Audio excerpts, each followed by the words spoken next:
poursuivre nos réflexions sur la gestion de l'entreprise, nous allons encore écouter quelques lois assez humoristiques. La première, c'est la loi de Hofstadter. Il faut toujours plus de temps que prévu, même en tenant compte de la loi de Hofstadter. Souvent, nous sous-estimons le temps qu'il nous faut.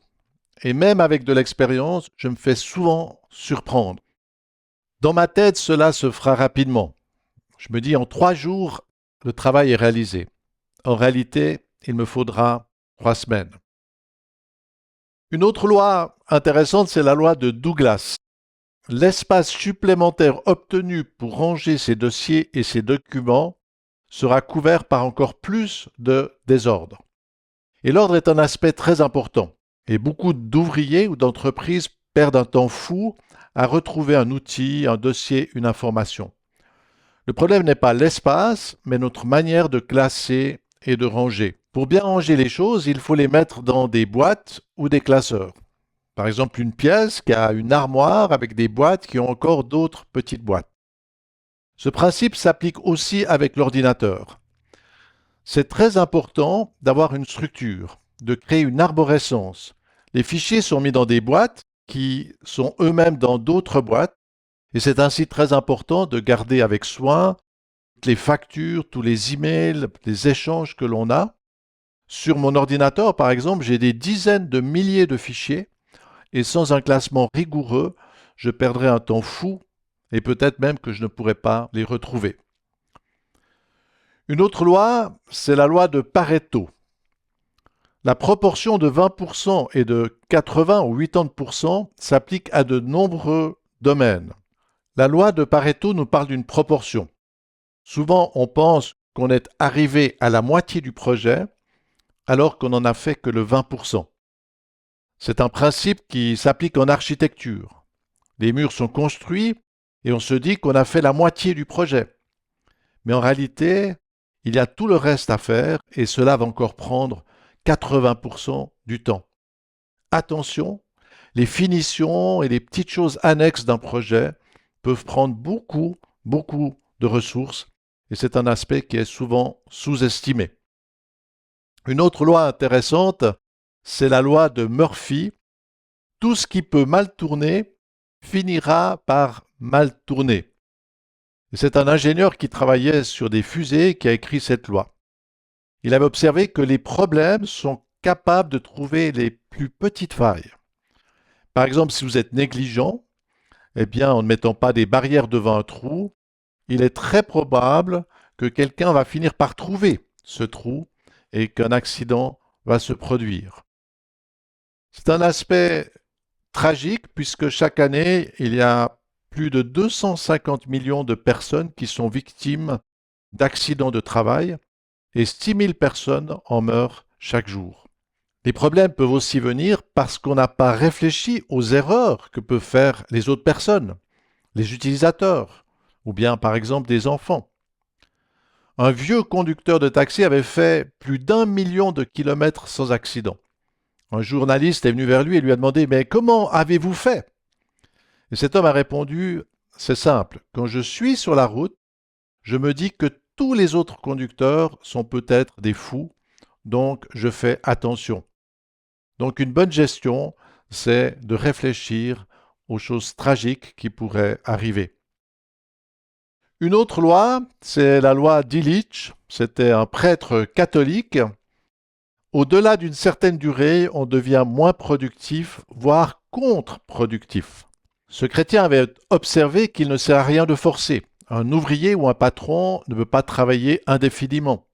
À partir d'un certain moment, le rendement va finir par baisser. Ça veut aussi dire que pour être efficace, il faut savoir se reposer. C'est ce que Dieu dit lorsqu'il invite les hommes à prendre un jour de repos consacré à prendre du temps avec sa famille, avec ses amis. Faire des pauses régulières renforce l'efficacité. Une nouvelle loi, c'est la loi de Laborit. Chaque individu a une inclinaison naturelle à faire d'abord les choses qui lui font plaisir. Comme le souligne cet homme, nous préférons faire ce que nous aimons et laisser le reste pour plus tard.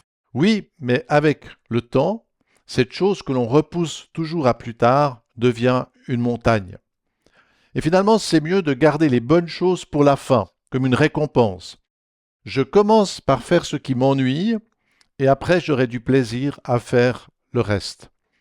La fameuse liste des choses à faire et les petites cases que l'on peut cocher sont un moyen d'être efficace et de respecter cette hiérarchie. Encore une loi assez connue, c'est le principe de Peter. Dans une hiérarchie, tout employé a tendance à s'élever jusqu'à son niveau d'incompétence. Cette loi parle de la tentation de vouloir toujours monter plus haut, avoir plus d'argent, plus de gloire, plus de pouvoir. Poussés par ce désir, les hommes et les femmes vont sortir de leur cercle de compétences. Par exemple, un bon et un habile artisan deviendra un très mauvais chef. Beaucoup d'entreprises sont détruites par des personnes ambitieuses, mais qui n'ont pas les qualités et les compétences pour assumer les responsabilités. Encore une loi, c'est la loi de Parkinson. Tout travail au sein d'une administration augmente jusqu'à occuper entièrement le temps qui lui est affecté. Alors cette loi ne parle pas de la maladie de Parkinson qui fait trembler les mains et la tête. C'est pourtant une maladie qui pose de grands problèmes dans les entreprises et même à l'échelle des pays. Les fonctionnaires et les systèmes administratifs ont une grande soif de grandir et deviennent des pieuvres. Cette bureaulogie s'exprime par toutes sortes de formulaires, de règles, de dossiers. Et pour faire tourner la machine, il faut engager de nouvelles personnes qui vont créer de nouveaux besoins. Et la machine à papier et à complexité devient toujours plus grande. Donc l'entrepreneur doit veiller à garder un système efficace et à freiner les administrateurs qui veulent toujours plus de moyens, plus de personnes. C'est aussi très important à l'échelle d'un pays, car souvent ce sont les tracasseries des administrations qui sont les plus grands obstacles économiques. Voici encore une autre loi, c'est la loi de Brock. Ajouter des personnes à un projet en retard accroît son retard. Cet ingénieur avait découvert que le fait d'ajouter des personnes à un projet en cours ne permettait pas d'aller plus vite, mais que cela pouvait même le freiner.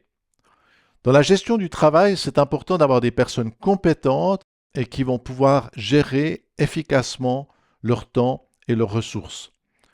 En voulant trop partager les tâches et les responsabilités, on peut aboutir à des systèmes très complexes et qui ne produisent rien.